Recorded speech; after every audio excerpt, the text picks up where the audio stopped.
ओम शांति।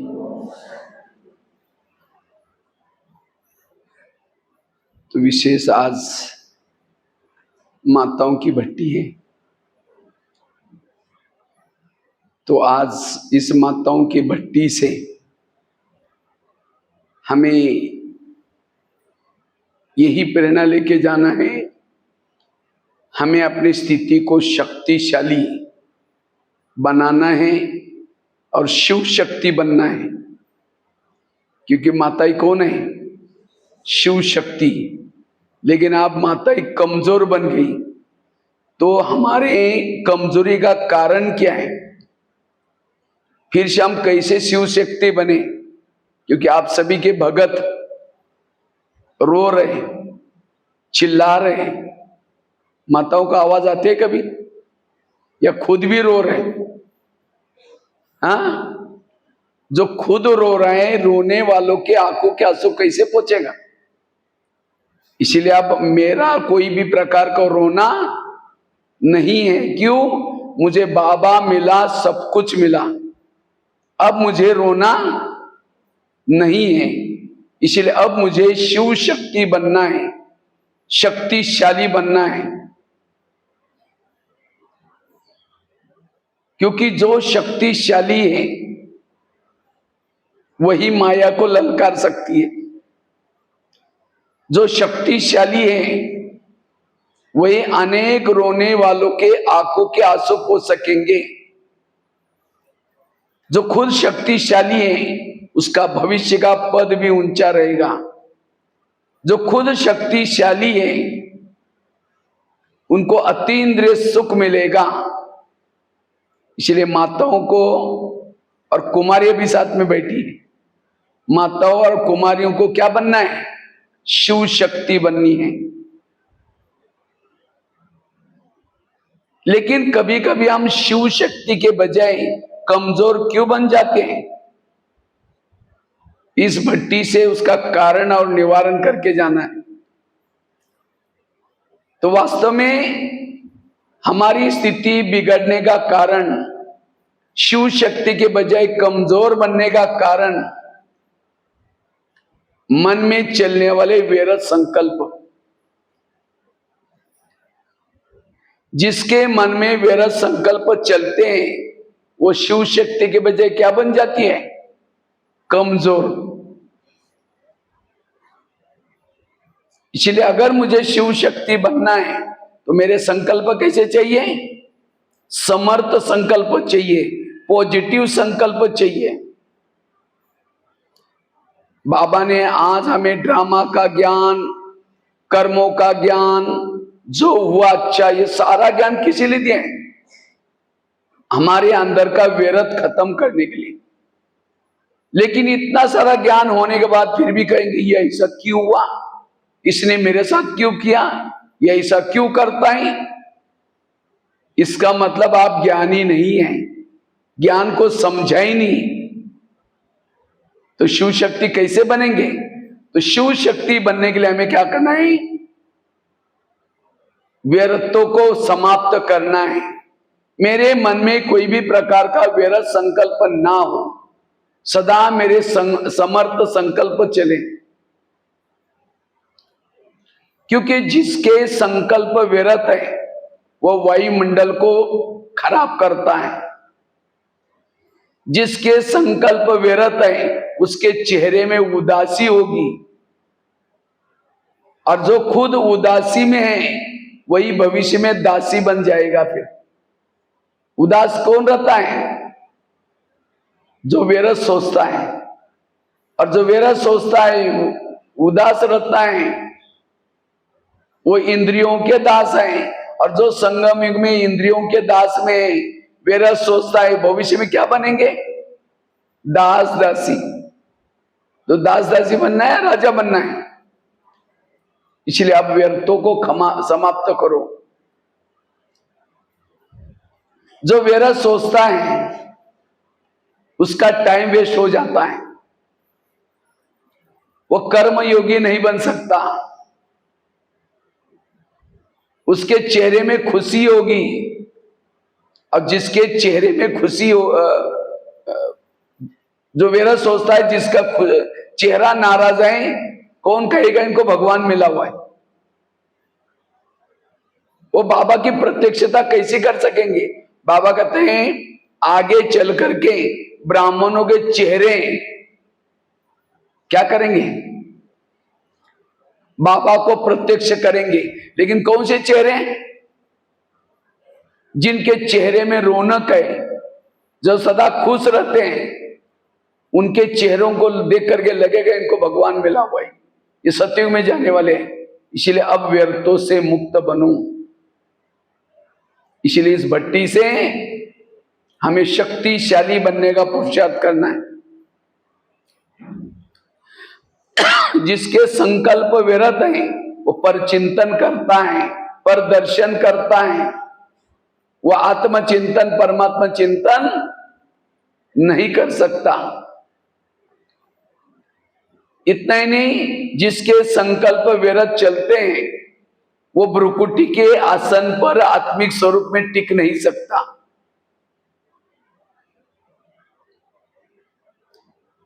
जिसके संकल्प विरत है उसके बाद सहन शक्ति नहीं होगी। और शिव शक्ति वो है जो सहन शक्ति की देवी है।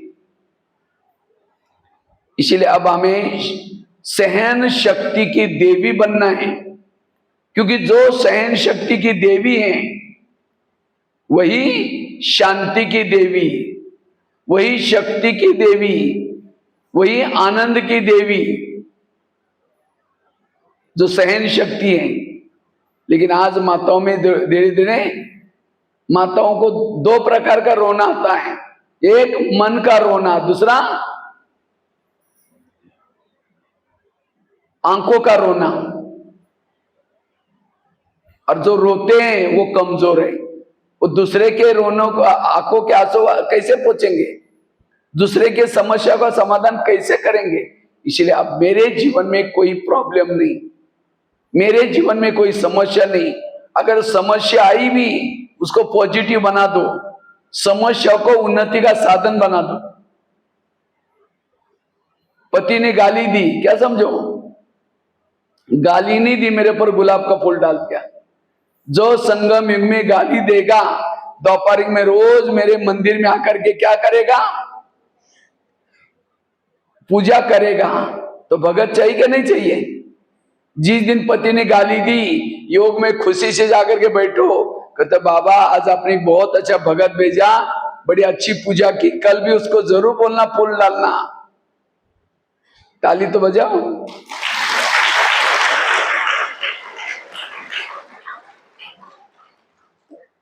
तो संकल्प चलेंगे। और ये जितना पति तंग करेगा उतनी आपकी खुशी बढ़ती जाएगी। फिर पति को लगेगा मैं तो इसको तंग कर रहा है और ये तो खुश रह रहे हैं, सोचेगा ये तो महान है, मेरे से भी महान है, ये तो देवी है, परिवर्तन हो जाएगा। लेकिन हम क्या करते हैं? जब गाली थी अंदर से निगेटिव सोचते, इसका सत्यानाश हो जाए, ये मेरे साथ ऐसा क्यों करता है, फिर उसके बाद किसी को औरों को सुनाएंगे। तो जितना सोचेंगे उतना वो और ही बिगड़ता जाएगा, और ही आपकी दूरियां बनती जाएगी, और ये वायुमंडल खराब हो जाएगा, और भी आपका योग नहीं लगेगा। वो कमजोर है, वो बकरी है, शेरनी नहीं है। इसलिए शेरनी बनो, शिव शक्ति बनो। इसलिए पॉजिटिव रहना, सकारात्मक रहना, व्यर्थ को समर्थ में बदलो। और संगम युग में सबसे महान माताएं वो हैं जिनके जीवन में समस्या ज्यादा, प्रॉब्लम ज्यादा, विघ्न ज्यादा। वो कैसे? भाग्यशाली। क्यों? जितना विघ्नों के समस्या के पेपर देंगे उतना सतयुग में पद भी ऊंचा। जिन्होंने परीक्षा के पेपर ही नहीं दिया उसका पद भी ऊंचा नहीं है। इसलिए पेपरों को आह्वान करो, बाबा को कहो बाबा मेरे सामने पेपर भेजो ना। आप कुछ समस्या भेजते ही नहीं, समस्या से लड़ना सीखो। और जो विघ्नों के समस्या के पेपर देता है वह युगों युगों तक पूजा जाएगा, युगों युगों तक देवी देवता बनेंगे। ऐसे देवी देवता नहीं बनेंगे, उसके लिए सहना पड़ता है। इसलिए समस्या से घबराओ नहीं, केवल क्या करो, पॉजिटिव बनो, सकारात्मक बनो।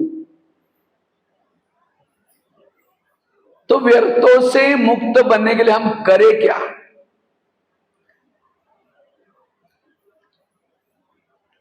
व्यर्थों से मुक्त बनने के लिए सबसे पहली बात है, कर्म गति को याद रखो। जो कर्म गति को याद रखता है उसके मन में कभी भी व्यर्थ नहीं आएगा। आज कईयों को व्यर्थ क्यों आता है? मेरा पति मुझे तंग करता है, मुझे सास तंग करती है, मेरा बेटा भी ऐसे है। आज आपको बेटा मिला है, आपको पिताजी मिला है, पति मिला है, सास मिली है, भाई बहनें मिले हैं, रिश्तेदारी मिली है। ये सब पिछले जन्मों के कर्मों को चुक्त करने वाले लोग हैं। कोई आपको देने के लिए, कोई आपसे लेने के लिए है। समझो कोई बहू है, ज्ञान में चलती है और उसकी सास उसको तंग करते, परेशान करते हैं, तो बहू का योग लगेगा? उसको योग में बाबा दिखने के बजाय वो सास ही दिखाई पड़ेगी।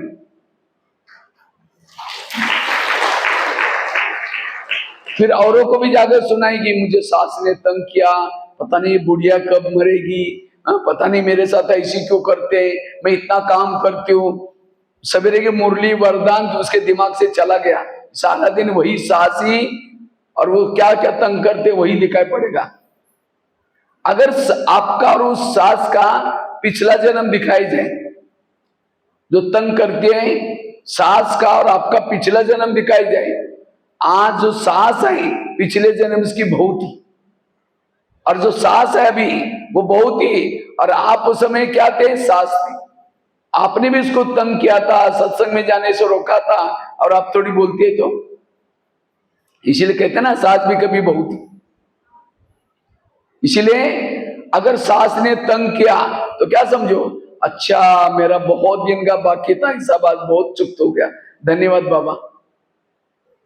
पति ने तंग किया तो क्या कहो, आज मेरा बहुत सारा हिसाब किताब चुप्त हो गया। परिस्थिति को पॉजिटिव बना दो। तो ये व्यर्थ बातें कुछ भी नहीं है। आपको शरीर मिला, स्थान मिला, संबंधी मिले, ये कर्मों का परिणाम है। इसलिए एक भजन है ना, किसके झोले में कांटे हैं तो किसके झोले में फूल। कोई कारण होगा रे, कोई कारण होगा, बांटने वाला ये, कोई लूला, कोई लंगड़ा, कोई अंधा, कैसे बना? कर्मों से। इसलिए हमें व्यर्थो संकल्प नहीं चलाना है, पॉजिटिव बनना है, सकारात्मक बनना है।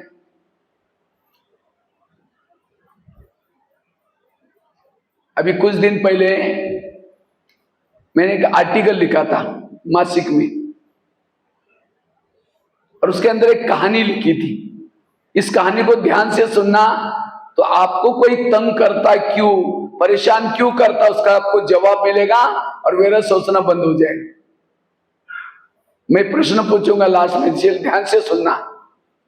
एक आगरा में एक पति पत्नी रहते थे, बहुत गरीब थे, झोपड़पट्टी में रहते थे।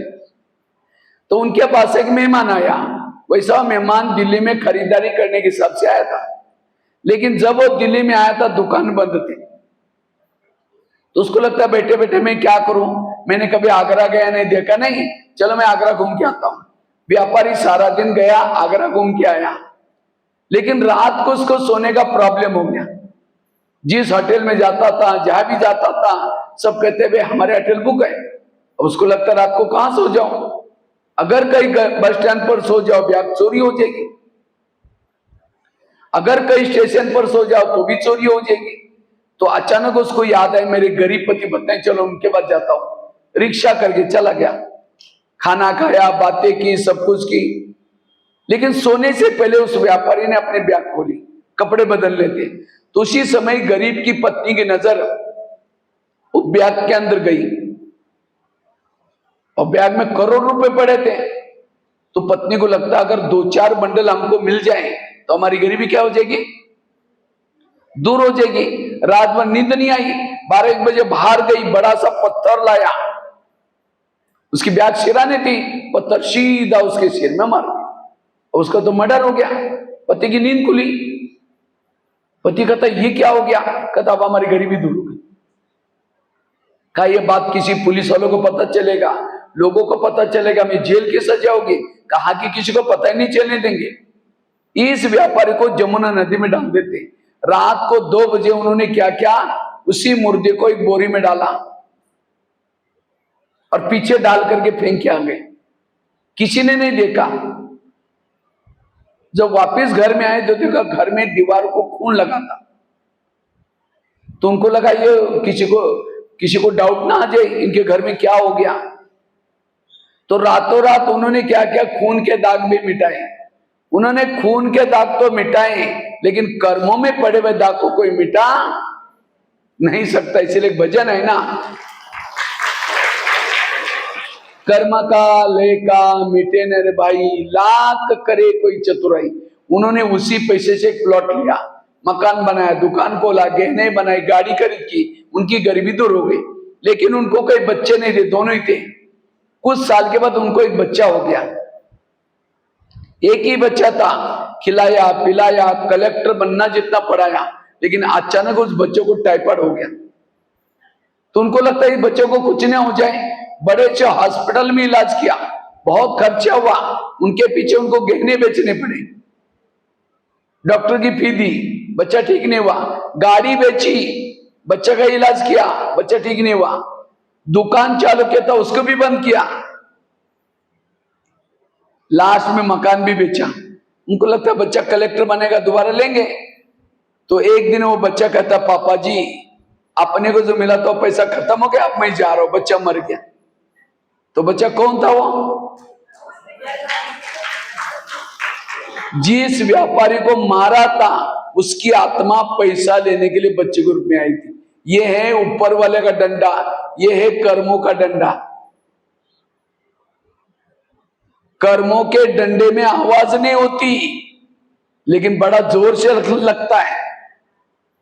तो आज ये मैंने आपको क्यों सुनाया, आज माँ बाप ने होटल नहीं देखा, पैसा इकट्ठा किया, और कोई ऐसा बच्चा पैदा हुआ है गलत संगत में जा रहे हैं, नशा कर रहे हैं, माँ बाप को टेंशन आ रहे हैं, विरस चल रहे हैं। वो बच्चा कौन है, पिछले जन्मों का हिसाब। तो आपको जो पति मिला है, सास मिली है, बेटा मिला है, ये सब पिछले जन्मों का हिसाब है। रोने से, किसी को सुनाने से, परचिंतन करने से क्या खत्म होगा। मैंने इसके कर्म किया है, मेरे को चुक्त करना ही पड़ेगा। और हिसाब चुक्त करने के 3 तरीके। एक, योग लगा करके चुक्त करो हिसाब। दूसरा, सहन करके उसके हिसाब चुक्त करो। वो कुछ भी बोलेगा, अंदर से मन में खुशी उत्पन्न करो, वाह बाबा मेरा कितना कर्जा आज उतर गया, हिसाब चुक्त हो जाएगा। अब उसने बोला और ही उसके लिए नफरत करेंगे, घृणा करेंगे, हिसाब और बढ़ गया। अभी हमको बढ़ाना नहीं, कम करना है। और तीसरा तरीका है, सहन भी नहीं करेंगे, योग भी नहीं लगाएंगे, तो जब विनाश होगा, ज्वालामुखी फटेगी, उसके बिल्डिंग गिरेगी, दब जाएंगे, और उस समय दुख होगा, दर्द होगा, उससे भी आपके हिसाब चुक्त होंगे। लेकिन ऐसे हिसाब चुक्त करने से आत्मा मुक्ति में जाएगी, जीवन मुक्ति में, सतयुग त्रेता में नहीं आएगी। ये बाबा ने विनाश क्यों रखा है, आत्माओं को पावन बनाने के लिए। क्योंकि विनाश होने से सबके हिसाब किताब चुप्त हो जाते हैं। इसीलिए बाबा कहते बच्चे व्यर्थ नहीं सोचो, सहन करो, तब शिव शक्ति बन जाएगी। जो ज्यादा सोचता है कमजोर बन जाता है। एक शिष्य था, गुरु जी के पास गया, कहता है गुरु जी मैं बहुत भक्ति करता हूं, दान करता हूं, पुण्य करता हूं, लेकिन मुझे कुछ अनुभव नहीं हो रहा है, क्या भगवान मेरे से रूठ गए? तो गुरु जी हंसने लगे, कहता बात तो सही है। कहता मैं 3-4 दिन पहले बगीचे में बैठा था, वहां 5-6 युवा आए थे, उन युवाओं को प्यास लगी थी, तो गुरुजी ने कहा सामने कुआं है, वहां बाल्टी है, रस्सा है, जाकर पी के आ जाओ। 5-6 युवा वहां चले गए, उन्होंने बाल्टी को रस्से से बांधा, नीचे कुएं में छोड़ा, पानी खींचा, पानी नहीं मिला। दोबारा बाल्टी डाली, फिर पानी खींचा, नहीं मिला। तीसरी बार, चौथी बार, 10 बार बाल्टी डाली, पानी खींचा, नहीं मिला, छोड़ के चले गए। कुआं था, बाल्टी थी, रस्सा था, तो भी प्यासे गए। क्यों? बाल्टी को छेद थी। वो बाल्टी कैसी थी? छेद वाली। वो तो कुएं के पास गए थे, आप कहां हैं? सागर के पास। हमारे पास बाल्टी भी है, मन बुद्धि रूपी रस्सा भी है, बाबा देने के लिए तैयार भी है, लेकिन तो भी आज हमें अनुभव नहीं हो रहा है, न आत्मा अनुभव, न परमात्मा अनुभव, न शांति का अनुभव। क्यों? मन रूपी बाल्टी को छेद है।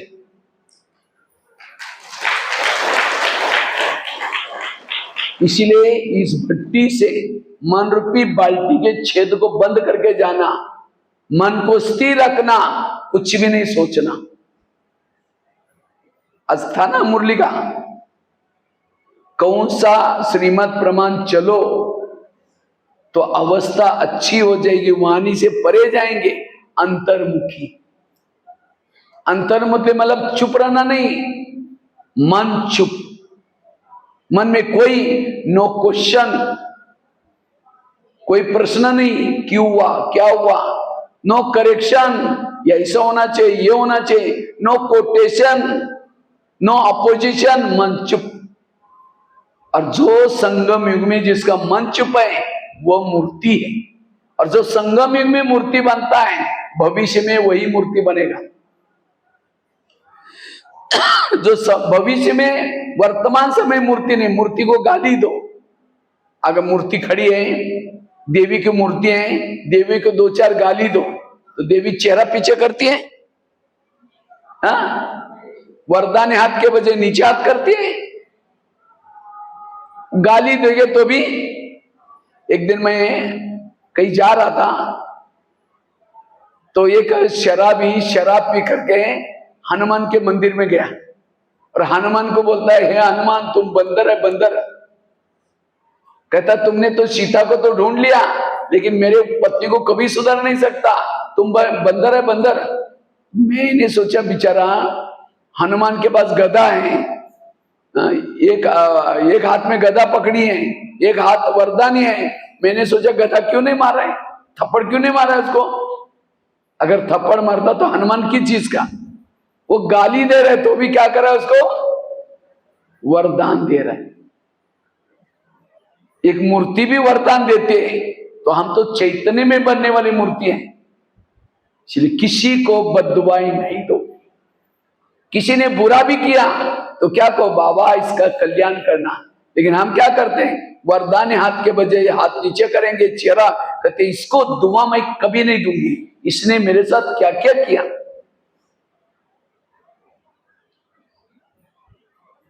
फिर उसके लिए भावना निगेटिव करेंगे। यही योग लगने का कारण है, इससे स्थिति बिगड़ जाती है। योग में बैठेंगे, लाल लाइट चल रहा है, गीत बज रहा है, शुरू करेंगे मैं आत्मा हूं, शांत स्वरूप हूं, शक्ति स्वरूप हूं। फिर कहेंगे मेरे को उन्होंने क्यों बोला, फिर कहेंगे ठीक है कोई बात नहीं, मैं आत्मा हूं, शांत स्वरूप हूं। फिर कहेंगे 15 दिन पहले भी तो बोला था। फिर कहेंगे ठीक है मैं आत्मा हूं, शांत स्वरूप हूं। फिर कहेंगे सबके बीच में क्यों बोला, कहा योग लगेगा। इसलिए व्यर्थों से मुक्त बनो। मेरे जीवन में कुछ भी निगेटिव नहीं है।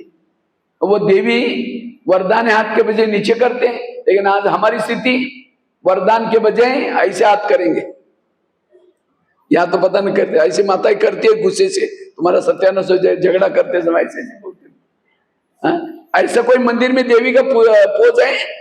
ऐसा है? ऐसा है। और ऐसा भी नहीं है, भगत आया है उसका चेहरा ऐसा है। इसलिए अब मूर्तियां बनो। कौन बन सकता है? जो व्यर्थों से मुक्त। इसलिए कर्म गति को समझो। दूसरी बात है, अगर व्यर्थों से मुक्त बनना है, गीता का, रामायण का, महाभारत का मंत्र याद रखो। जो हुआ अच्छा हुआ, जो हो रहा अच्छा, जो होगा वो भी। मेरे जीवन में हर घटना में कल्याण है। किसी ने मेरी चुगली की, किसी ने मेरे बुराई की, कल्याण है। भगवान कल्याणकारी है, तो मेरे जीवन में भी कल्याण ही है। एक रामायण की घटना सुनाता हूं। राम राजा बनने वाला था, लेकिन रात में आकर के मंत्रा ने कई को क्या किया? दो चार उल्टी बातें सुनाई। तुम्हारा बेटा भी तो है, तुम अपने बेटे को छोड़ करके राम को राजा बना रहे। और ये बातें सुन करके राम को राजा बनाने के बजाय कहां भेजा? 14 वर्ष वनवा में भेजा। सीता गई, लक्ष्मण गया, तीनों भी घर से चले गए। वियोग के कारण दशरथ ने प्राण त्यागा। खाने का प्रॉब्लम, सोने का प्रॉब्लम, घास में सोए। किसके कारण? ये सब किसके कारण हुआ? मंत्रा के कारण। तो मंत्रा को जो भी देखेगा उसकी भावना अच्छी चली कि बुरी चली? मैं खुद जब बचपन में रामायण देखता था, मंत्रा स्क्रीन में आती थी, काला सा ड्रेस पहन करके, डंडा लेकर के, बुढ़िया बन के। मैं कहता था इस बुढ़िया को भगो, उसको नहीं देखना। राम को वनवा में भेजा चुगली लगा करके, अभी फिर पता नहीं किसके लिए आई। मैं मंत्रा का पाठ देखने के बाद मुझे बिल्कुल अच्छा नहीं लगता था, लेकिन एक दिन जब मैंने सोचा तब पता चला मंत्रा ने राम के साथ जो किया वो अच्छा क्या।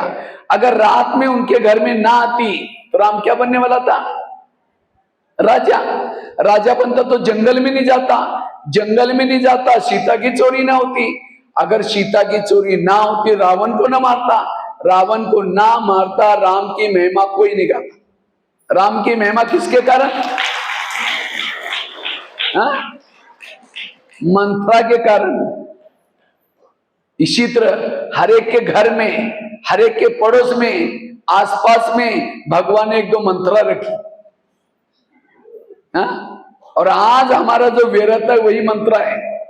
कहते मैं जीवन में बहुत सुखी हूं, लेकिन इस माता के कारण, इसके कारण मैं बड़ी दुखी हूं। अगर ये मर जाए या चली जाए, मेरा योग अच्छा लगेगा, मेरी स्थिति अच्छी होगी। याद रखना, अगर राम की मंत्रा ना होती, ना उसको हनुमान मिलता, ना अंगद, ना ऋषि, ना मुनि, कोई नहीं मिलते। किसके कारण मिले?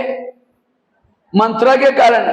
तो आपकी जो मंत्रा है उसके कारण तो आपको बाबा मिला है, दैवी परिवार मिला है, दीदी दादियां मिली है। समझो अगर आपका पति तंग न करता, बहुत प्यार करता, और कोई बहनें आपको बुलाती, माता जी थोड़ा ज्ञान सुनने के लिए आओ ना, परमात्मा धरती पर आए, क्योंकि बहन जी हमारे घर में बड़ी शांति, नहीं चाहिए तुम्हारा ज्ञान। उस पति का धन्यवाद, तंग किया, परेशान किया, और शांति ढूंढते यहां आई, इतना अच्छा ज्ञान मिला। इसलिए आज तक जो हुआ वो अच्छा था, अभी जो होगा अच्छा, भविष्य में जो होगा वो भी। इसलिए भगवान ने संसार कल्याण के लिए रखा है। इस संसार कल्याणकारी है, संसार की हर घटना कल्याणकारी है। व्यर्थों से मुक्त बनो, मूर्ति बनो, असोच बनो, वही हल्का है, वही फरिश्ता है। मेरे दिमाग में एक व्यक्ति के प्रति भी निगेटिव ना हो, तब आत्मा भ्रुकुटी में अपने खुर्ची पर बैठेगी। क्यों क्या करेंगे, खुर्ची पर नहीं बैठेगी। इसको कहते हैं अंतर्मुखता। वाणी से परे का अनुभव दिखाई पड़ेगा। भले शरीर यहां चल रहे हैं, सब कुछ कारोबार हो रहे हैं, लेकिन वाणी से परे परमात्मा का मिलन मना रहे हैं। कर्मयोगी की स्थिति है। इसलिए वर्तमान समय ये व्यर्थ संकल्प आज ब्राह्मणों को प्रभु मिलन से मुक्त वंचित करा रहे हैं। इसलिए अपने जीवन का व्यर्थ समाप्त करो।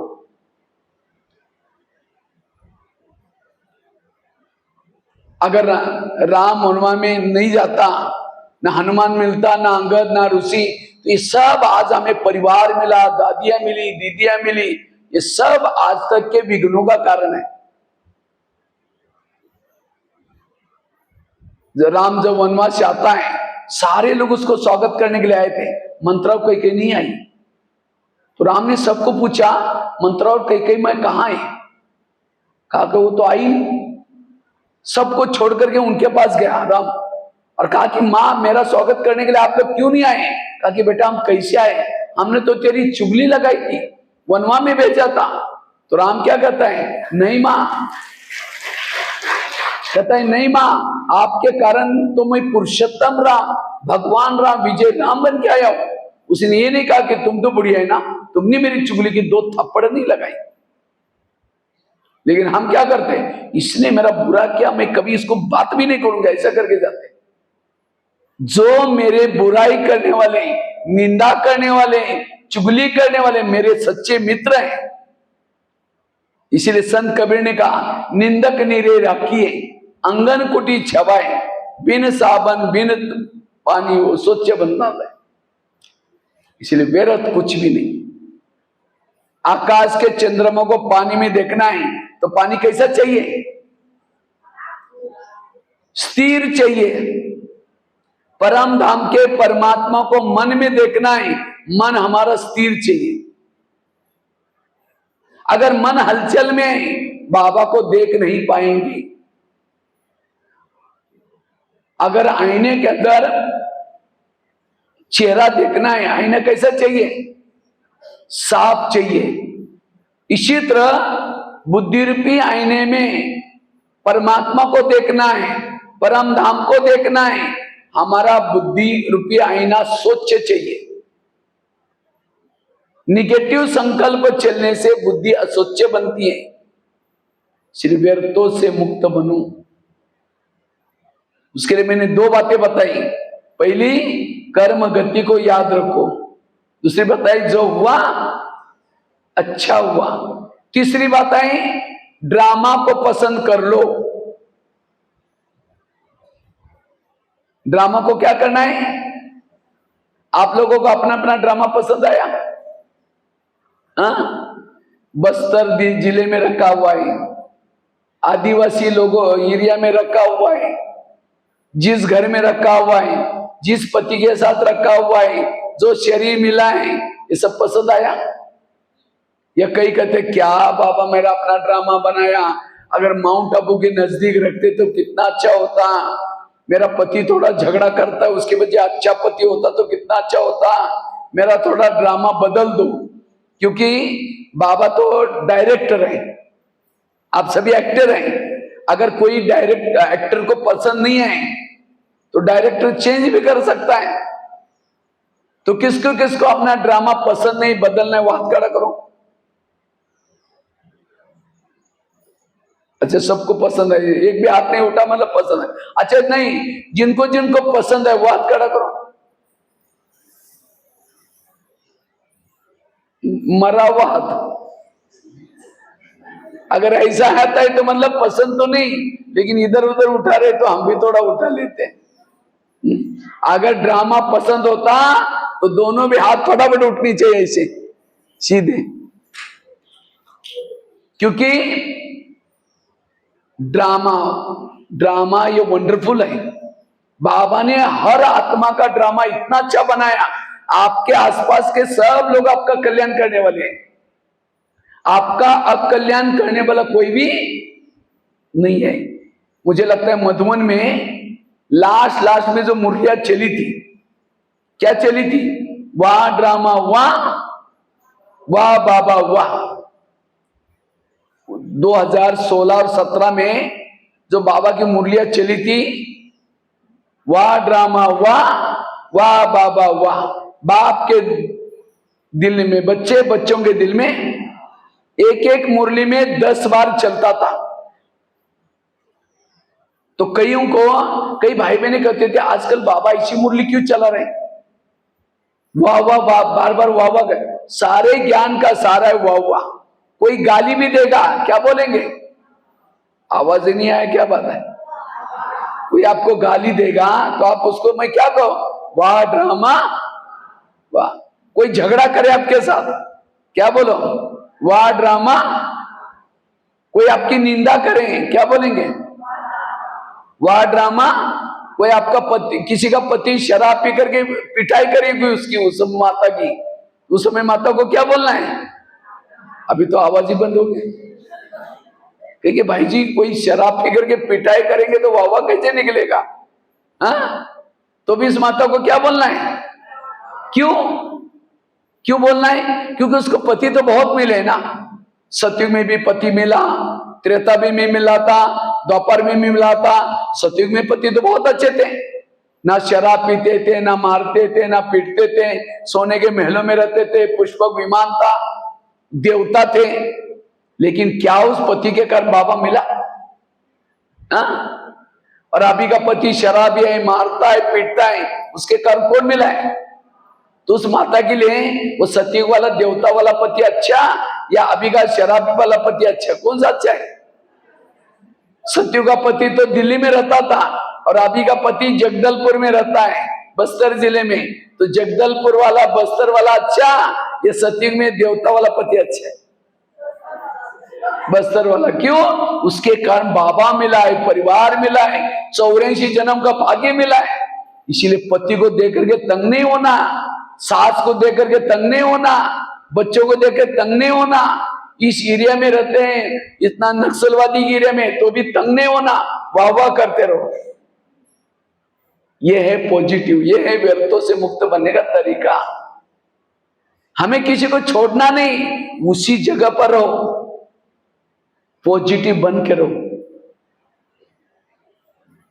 आज सतयुग में भी शरीर मिला था, वो कंचन काया था, उस शरीर से खुशबू आती थी। लेकिन क्या उस शरीर के आंखों से बाबा को देखा है, क्या वो सतयुग के शरीर से, शरीर के कानों से भगवान के महावाक्य सुने, क्या उस सतयुग के शरीर के दिल में बाबा बाबा निकलता था, क्या उस शरीर के ऊपर भगवान की नजरें पड़े। वो शरीर क्या काम का, जिसने भगवानों को ना देखा हो, जिसने भगवान के महावाक्य न सुने हो। इसीलिए वाह मेरा शरीर, वाह मेरा भाग्य, वाह वाह करते रहो, सारा व्यर्थ समाप्त। इसलिए ये संगम युग का शरीर, संगम युग का जन्म हीरे के समान है। अगर माउंट आबू रहते हैं, वहां ज्ञान ना मिलता, वहां कितने नजदीक लोग रहते, कोई ज्ञान में नहीं आता आसपास में, आबू रोड, माउंट आबू। लेकिन जगदलपुर इतना जंगल में बैठे हैं, तो भी बाबा यहां करके कहां से गली से निकाला। इसलिए जहां भी रखा है, जैसे भी रखा है, वाह वाह करते रहो, भाग्य के गुणगान को, व्यर्थों का ये नहीं करो।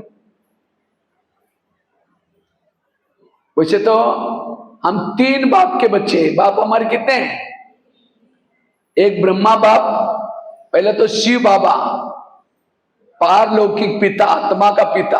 दूसरा ब्रह्मा बाबा, अलौकिक जन्म देने वाला पिता। और तीसरा लौकिक पिता। लेकिन मां कितनी है, 1 2 3, ऐसे करते रहेंगे तो कितनी 100 200 हो जाएगी। हम 4 माँ के बच्चे हैं। कितने माँ, ब्रह्मा, मम्मा, लौकिक माँ, चौथी ड्रामा। तो 4 माँ के बच्चे दुखी कैसे हो सकते हैं। ताली तो बजाओ, कितनी माँ मिली, 4 माँ मिली। इसलिए जिन माताओं के पास 4 माँ हैं, वो कैसी रोएगी। अगर रोती हैं, वो माँ से दूर हो गई। इसलिए माँ के गोदी में बैठो। और इन 4 माँ से भी सबसे महत्व की माँ है ड्रामा। माँ तो माँ होती है, माँ कभी भी बच्चे का बुरा नहीं करती। बच्चा बीमार है, दवाई पिलाती है, दवाई कड़वी है, बच्चा नहीं पीता, माँ क्या करते हैं, उसका हाथ पकड़ करके चम्मच फिर भी टूसेगी। भले कड़वी दवाई है, तंग नहीं कर रहे, उसका प्यार है। इसी तरह ड्रामा की कोई ऐसी सीन सामने आते हैं हम पसंद नहीं करते हैं, लेकिन हमारी ड्रामा माँ फिर भी लाती है। 5000 साल के बाद फिर लाएगी, क्योंकि उसी कड़वी बातों में ही कल्याण है। अगर कड़वी बातें ना होती तो आज यहां ना होते। इसलिए ड्रामा की हर सीन को पसंद करो, वाह वाह करते रहो, व्यर्थों से मुक्त बन जाएंगे।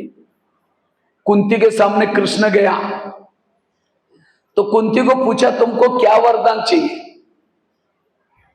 सोना चांदी जो भी मांगो, मैं तुम्हारे भक्ति का फल देने के लिए आया हूं। तो कुंती कहते मुझे सोना चांदी नहीं चाहिए, मुझे जीवन में समस्या चाहिए। तो कृष्ण कहता है तुम क्या मांग रहे? तथास्तु, तो तुम्हारी जो भी इच्छाएं पूर्ण हो जाए। फिर कहा कि तुमने समस्या क्यों मांगी, सोना चांदी क्यों नहीं मांगा? कहते समस्या होगी, अब सदा मेरे साथ में रहेंगे और आप मेरे साथ में रहेंगे, यही मेरा सौभाग्य है। तो जिनके जीवन में समस्या है, प्रॉब्लम है, कौन याद रहेगा? बाबा। इसलिए कभी कभी बांधेली माताओं को बाबा ज्यादा याद करता है। क्यों? जब बांधेली माताओं को पति तंग करता है, परेशान करता है, विघन डालता है, सास तंग करती है, उस समय कौन याद आता है? बाबा। और जितना बार बार बाबा याद आता है उसका पद ऊंचा है। और जिन माताओं को पति तंग नहीं करता, बहुत प्यार करता है, उन माताओं को योग किसे लगाए? पति से। और जिसका योग पति से, उसका पद कुछ भी नहीं होगा। तो पति तंग करने वाला चाहिए, प्यार करने वाला चाहिए? तंग करने वाला। इसलिए कभी भी घबराना नहीं, विघ्नों से ही उच्च पद मिलेगा। जैसा छोटे बच्चा जब पेपर सामने आते हैं, परीक्षा आते हैं, मम्मी के सामने गड़गड़ाएगा, रोएगा, मम्मी मुझे परीक्षा नहीं देना है, मुझे डर लग रहा है, पेपर बहुत कठिन आएंगे, टीचर मारता है। मम्मी रहम करेगी, बेटा छोड़ो, स्कूल जाओ नहीं। तो क्या हो गया? तो पेपर ही नहीं दिया, नौकरी भी।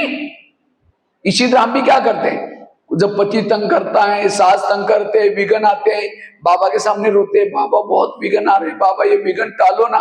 तो बाबा रहम करता है, ठीक है, विघ्नों को बंद करता है।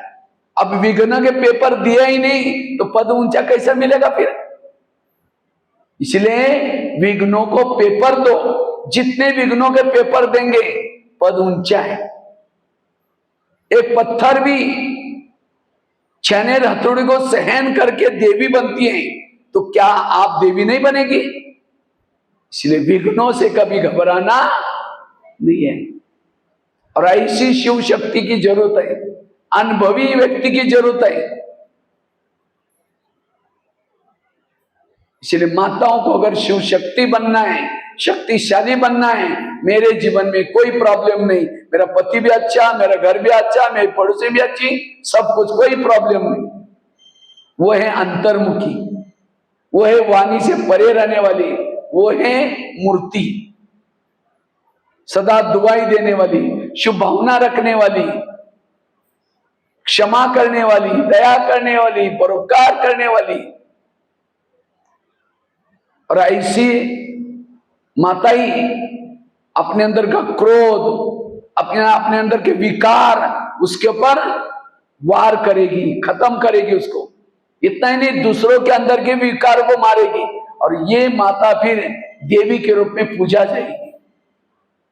ऐसी माताओं की जरूरत है जो खुद अपने ऊपर काली बन करके, हम दूसरे के ऊपर काली बनते हैं, गुस्सा करेंगे और अपने पर शीतला बनेंगे। नहीं नहीं, मैं ठीक हूं। अपने पर शीतला नहीं बनो, दूसरे पर शीतला बनो, अपने ऊपर काली बनो।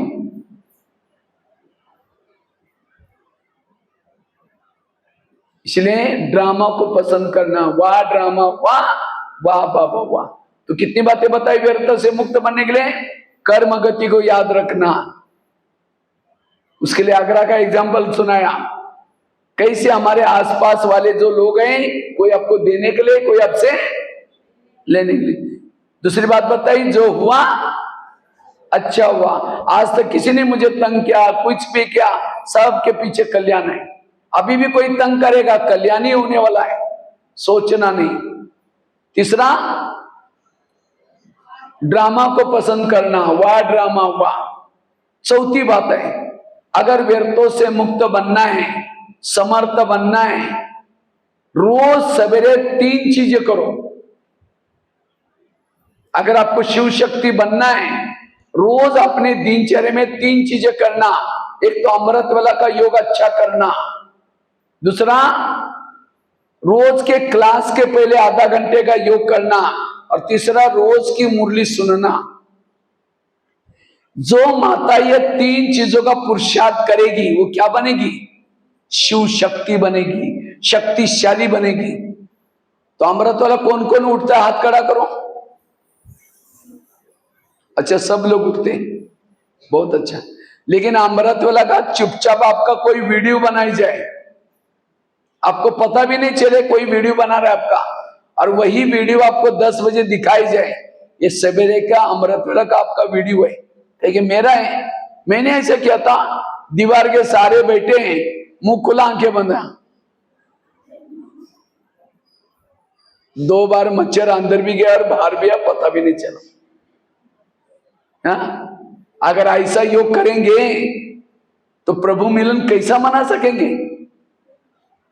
आत्मा की ऊर्जा कैसी जागृत होगी? देहभान कैसे मिटेगा? इसलिए आंखें खोल करके बैठो।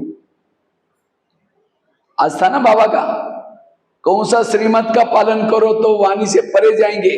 अमृत वेला का समय अच्छा है, उस समय उठ करके बैठो, आत्मिक स्थिति में बैठो। केवल बिस्तर से उठ करके बाबा के सामने बैठेंगे, सो जाएंगे, उसे थोड़ी जाएंगे वाणी से परे। आंखें खोल के बैठो। अब कोई मेहमान को घर में बुलाओ, मेहमान बहुत बड़ा है, लेकिन आपका स्नेह प्यारा, इसलिए 10 काम छोड़ के आया, लेकिन वो आने से पहले दरवाजे खिड़की लगा करके सो जाओ। वो बेल बजा रहे, घंटी बजा रहे, दरवाजा नहीं खोलो, अब कैसा लगेगा उसको? अरे मैं 10 काम छोड़ के आया और इसने दरवाजे बंद किया, चला जाएगा। इसी तरह अमृत वाला उठेंगे और उठ करके बाबा को निमंत्रण देंगे, मीठे बाबा, प्यारे बाबा, आप आ जाओ, हम आपसे बातें करनी है, बातें करनी है, बातें करनी है। अब बाबा को तो निमंत्रण दिया, बाबा कितनी बड़ी हस्ती है, संसार का मालिक, और सवेरे सवेरे कितने भक्तों के पास जाना पड़ता है, लेकिन आपका प्यार स्नेह करके आया। लेकिन जब आपके घर के पास आया, दरवाजे खिड़की बंद। तेरे द्वार खड़ा भगवान, भगत भर ले झोली, भगत ओम शांति हो गया। इसलिए आंखें खोल के बैठो, और केवल खोल के भी नहीं, अब कोई मेहमान आया, सामने बैठा है, उसके चेहरे की तरफ देखते रहो। वो कहेंगे फोन क्यों किया था?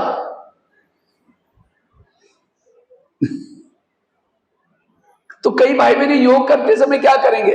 बाबा के फोटो की तरफ देखते रहेंगे, झूमते रहेंगे, फिर घड़ी में देखेंगे, और कब तक देखना है? अगर कोई घर में मेहमान बैठा है, उसके चेहरे की तरफ देखते रहो, घड़ी की तरफ उसको लगे इसको हुआ क्या रे भाई, तुमने बुलाया क्यों? वो सोचेगा इनको कहीं जाना होगा, मैं आने के कारण डिस्टर्ब होगा, उठ के चला जाएगा। इसलिए बाबा से बातें करो, तब आपकी स्थिति बनेगी।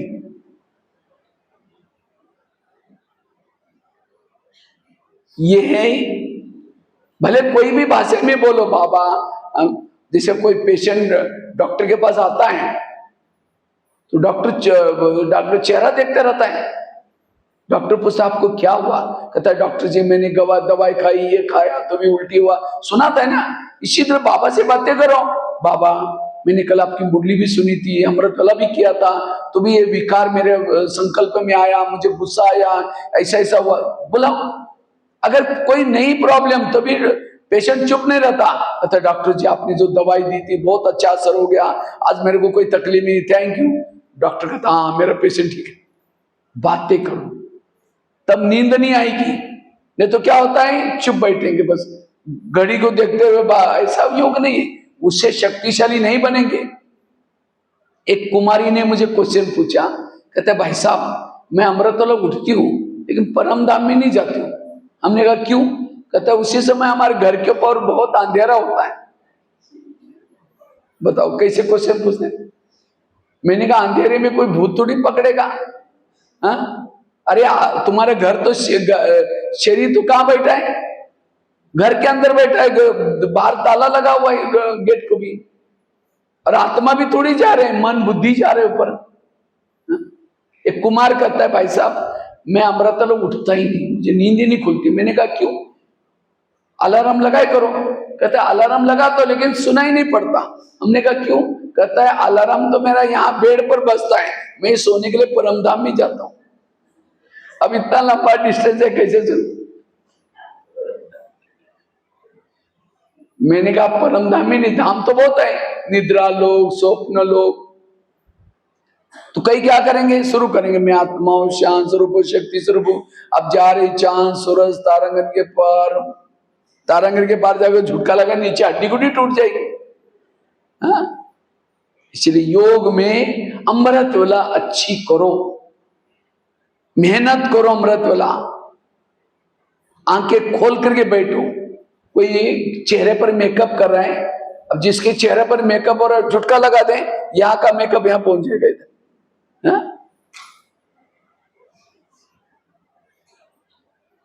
चाय वाला रात को 2 बजे ट्रेन जा रहे हैं और चाय वाला चाय चाय चाय करके झुटका लगाता है। अगर उसको फटी हुई नोट दो, कहेगा ये चलेगी नहीं, दूसरी दे दो। इतना जागृत, और आपको तो 21 जन्मों का राजाई देने के लिए परम धाम से इतना दूर से बाबा आए, वो दे रहे हैं। उस समय लिख रहा आपके भाग्य में, इस जन्म में मैं उनको इतना सोने के महल दूंगा, इतनी दासियां दूंगा, लेकिन वो तो लिख रहे हैं सामने से, हम लिखने नहीं दे रहे। वो लिखने वालों को धन्यवाद तो दो, बाबा आप इतने अंधेरे में आए। जैसे कोई बच्चा माँ का लाडला होता है तो माँ क्या करती है, सारे बच्चे जब सो जाते हैं उसको धीरे से उठाएगी और माल पानी खिलाएगी उसको अलग से। इसी तरह इस संसार में सबसे लाडले कौन है, हम आत्माएं हैं। सारी दुनिया के लोग जब सो जाते हैं, बाबा चुपके से ऊपर से आता है, धीरे से उठा करके आपको 84 जन्म का भाग्य लिखता है। और उस समय हम नींद करेंगे, उसकी कदर तो करो। अलर्ट होकर के अमृत वाला करिए। और जिसने अमृत वाला अच्छी की, जिस घर में लाइट होती है वह भूत नहीं रहेगा। भूत किसे डरता है, लाइट से। जिस शरीर में आत्मा का भान है वहां विकारों का भूत नहीं रहेगा। स्थिति अच्छी बन जाएगी। इसलिए अमृत वाला अच्छी करना। और उसके बाद क्लास कितना बजे होता है आपके यहाँ, हाँ 6:45। हर एक का अलग अलग, कोई पाठशाला वाले हो गए। कोशिश करके पाठशाला वाले भी अगर सवेरे मुरली सुनो तो बहुत अच्छा, क्योंकि आप नहाते कब है, कब नहाते हैं, शाम को नहाते हैं। सारा दिन काम करके, खाना खा के, सब कुछ करके रात को नहा लेते, फिर सो जाते, ऐसे करते हैं। अगर हम ब्रश नहीं करेंगे, स्नान नहीं करेंगे, लगेगा या में कुछ भूला हुआ है, फ्रेश नहीं लगेगा। इसी तरह हमें भी आत्मा का स्नान भी क्या करना है, सवेरे करना है। अगर सवेरे आप अमृत वाला करो, मुरली सुनो, देखो सारा दिन कितना अच्छा फ्रेश लगेगा। इसलिए सवेरे की मुरली सुनना, क्योंकि सारा दिन जीवन के प्रॉब्लम कब आते हैं, दिन में आते हैं ना। अब शाम को हथियार लेके जाएंगे ज्ञान के, सो जाएंगे, सवेरे तक हथियार माया लेके जाएंगे, सवेरे फिर कोई हथियार ही नहीं। इसलिए सवेरे कर क्लास सुनना। और मुरली सुनने से आधा घंटा क्या करेंगे, पहले समझो 6:45 बजे आपका क्लास चलता है, मुरली चलती है। योग कितना बजे चालू हो जाता है, 6:15 बजे। लेकिन आते कितने, हाँ कई कहेंगे हम बहुत दूर रहते हैं। हमें क्लास के पहले आधा घंटे का योग जरूर करना है, क्योंकि संगठन में योग कब मिलता है, कब मिलता है, क्लास के पहले। और वही योग मिस करेंगे तो इसलिए आज इस भट्टी से आप सभी ब्राह्मण पक्का करना, मुझे रोज मुरली के पहले योग करना है।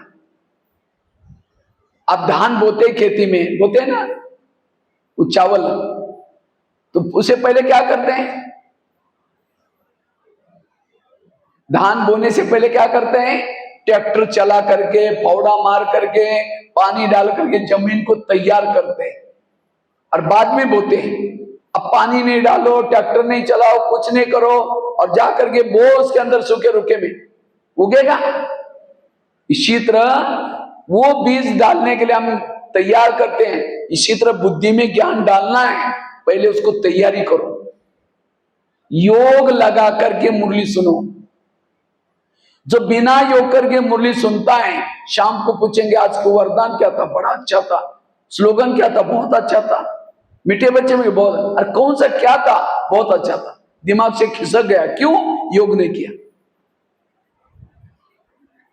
ज्ञान धारणा में तब आता है जब योग करते हैं। इसलिए हर एक को आधा घंटा योग करना है। और तीसरी बात, रोज की मुरली सुनने का, ऑनलाइन में नहीं। आजकल कईयों को ऑनलाइन में मुरली सुनने की माया लगी है। जो ऑनलाइन से मुरली सुनेगा उसकी पूजा भी ऑनलाइन से हो जाएगी।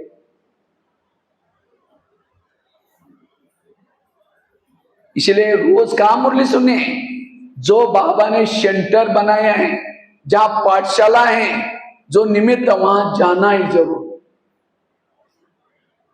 नहीं तो आजकल माया कहती, अच्छा तुम थिएटर में नहीं आते ना फिल्म देखने के लिए, कोई बात नहीं, मैं तुम्हारे जेब में आती हूं। आज हर एक का जेब सिनेमा थिएटर बना हुआ है।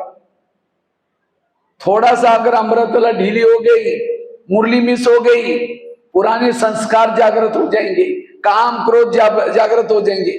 इसलिए ये तीन चीजें हमें जरूर करनी है। मुरली को कहां सुनना है? सेंटर पर। भले फेसबुक में, व्हाट्सएप में, यूट्यूब में सुनो। जैसे बच्चे स्कूल में जाते हैं और उसके बाद क्या लगाते हैं? ट्यूशन लगाते हैं। इसी तरह आपको इसके लिए भी अलग से टाइम निकाल करके भले सुनो, लेकिन ये तीन चीजें जरूर करनी है। और जो ये तीन चीजें करेगी माताएं, वो क्या बनेगी?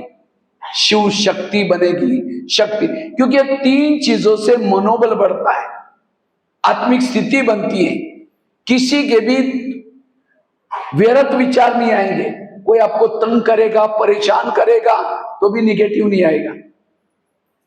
एक दो महिलाएं थी, माताएं, ये तीन चीजें कितनी जरूरी है मैं आपको बता दूं।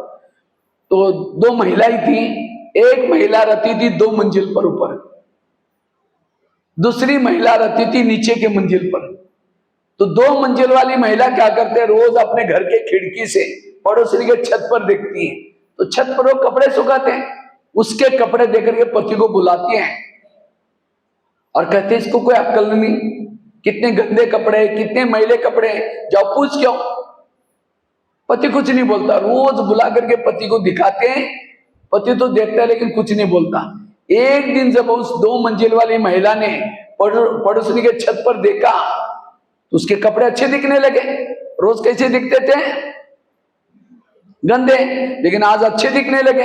फिर पति को बुलाया, कहते आज इसको कैसे अक्ल आ गई, कितना अच्छा धुलाई किया, जाओ पूछ क्यों। पति धीरे से मुस्कुराता और कहता है आज सवेरे सवेरे मैंने अपने घर के खिड़की के कांच साफ किए।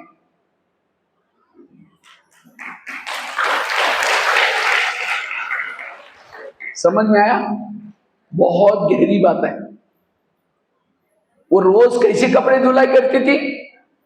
अच्छी, लेकिन उनको गंदे क्यों दिखते थे? खिड़कियां गंदी थी। और दोस्त पड़ोसनी का खुद का है, खुद का। इसी तरह जिस दिन सेंटर पर नहीं आएंगे, अमृतवाला ठीक नहीं करेंगे, योग क्लास के पहले नहीं करेंगे, मुरली नहीं सुनेंगे, आपकी बुद्धि कैसी होगी? निगेटिव, व्यर्थ।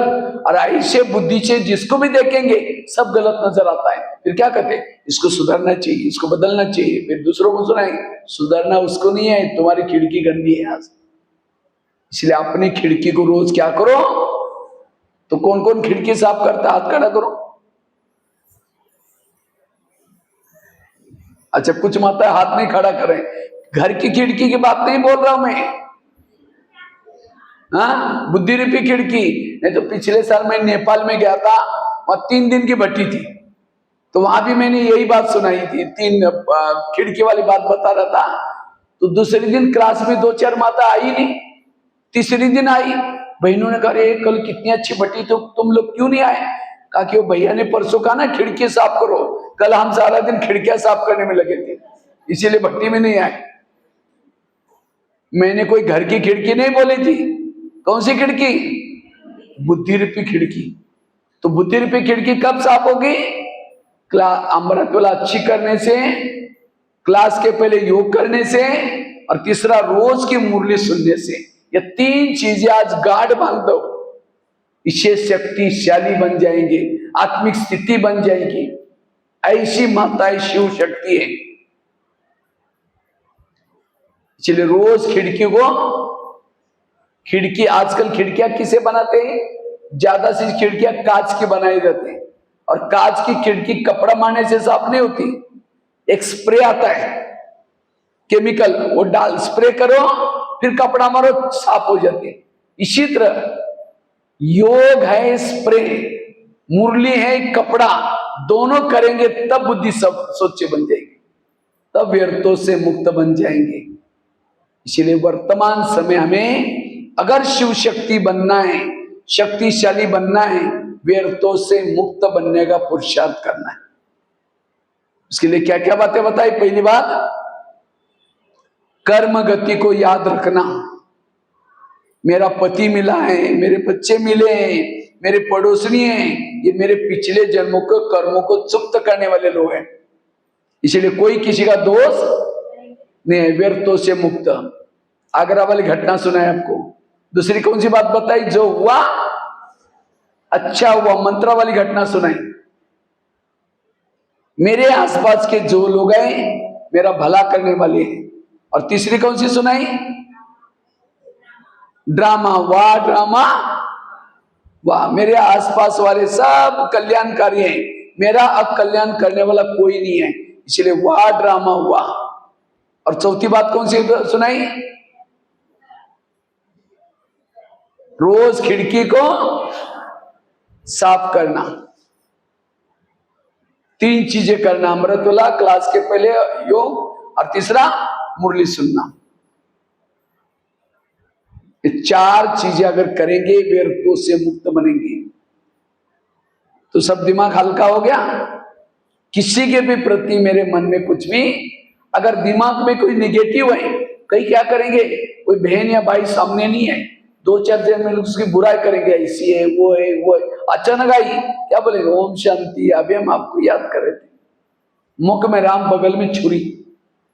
बाबा दिल में कैसे बैठेगा? बाबा उसके दिल में बैठता है जो भोला है।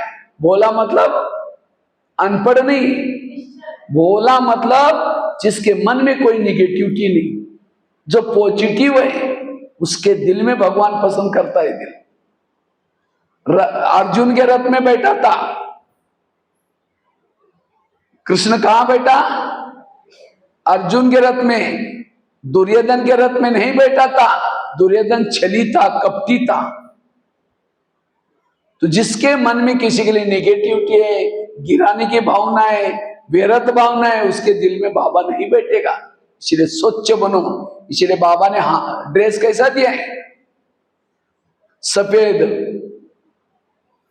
हंस, हंस अर्थात नीर अलग, खीर अलग, दूध अलग, पानी अलग। बुराई को छोड़ करके अच्छाई देखने वाला कौन है? हंस। तो ऐसे हमें शक्तिशाली माताई बनना है। ठीक है, ओम शांति।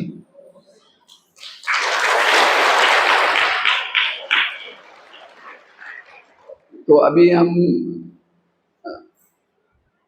थोड़ा योग करेंगे 5 मिनट का, ये गीत बजेगा, और उसके बाद बिल्कुल साइलेंस में जो भी आगे की दिनचर्या है, चाहे नाश्ता जो भी है वो करेंगे, और उसके बाद लगभग 10 बजे फिर शुरू करेंगे। ठीक है, 10 से 10:30 बजे योग रहेगा। और उसके बाद 10:30 से फिर आगे का क्लास रहेगा।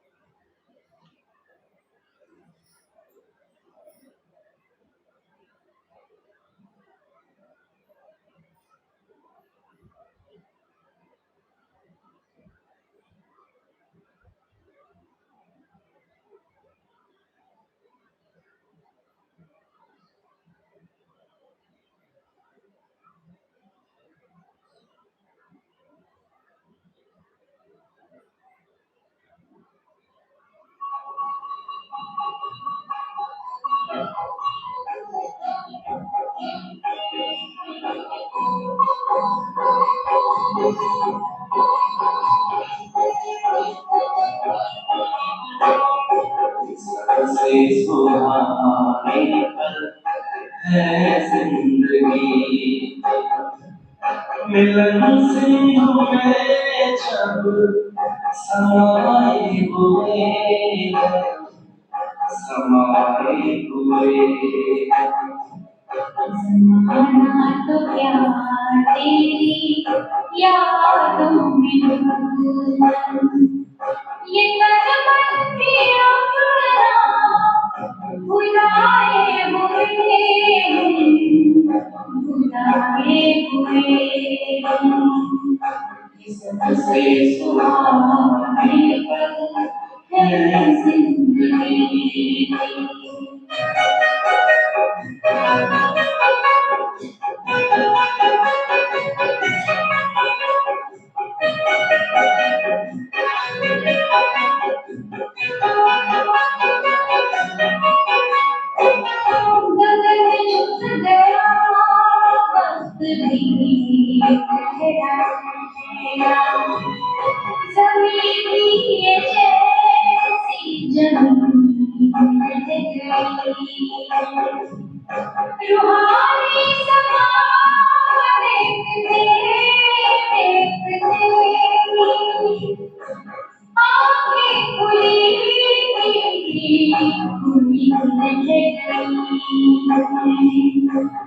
दृष्टि से सृष्टि बदल कर आई, सितारों से दामन सजाए हुए, सजाए हुए। ये सबसे सुहाने पल है जिंदगी।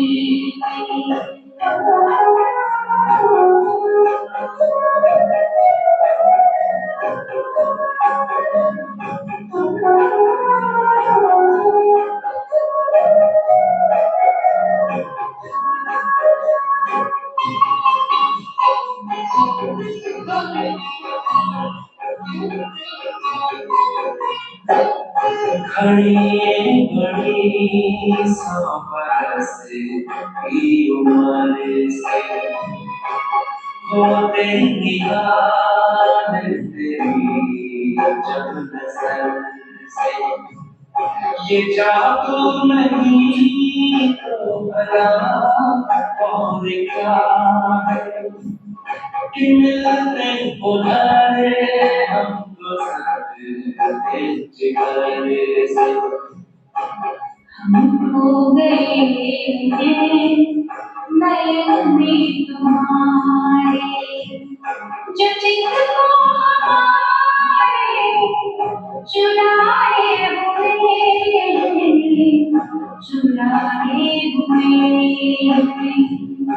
सबसे सुहाने पल है जिंदगी।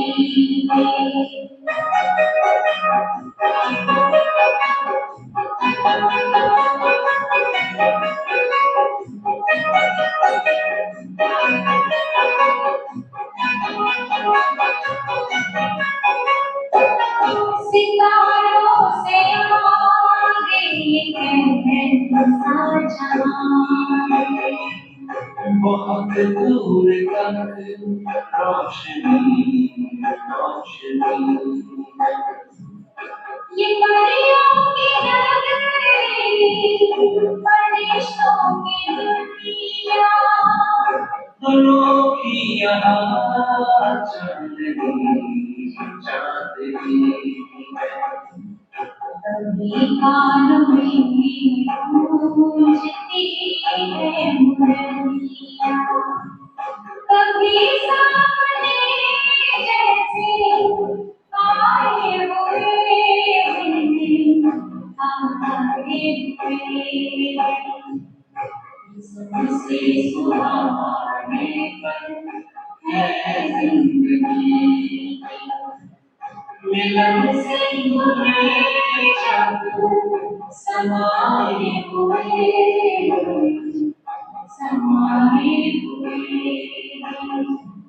समाना तो क्या तेरी यादों में बंद। ये तन मन मेरा भुलाए हुए, भुलाए हुए, सबसे सुहाने पल है जिंदगी।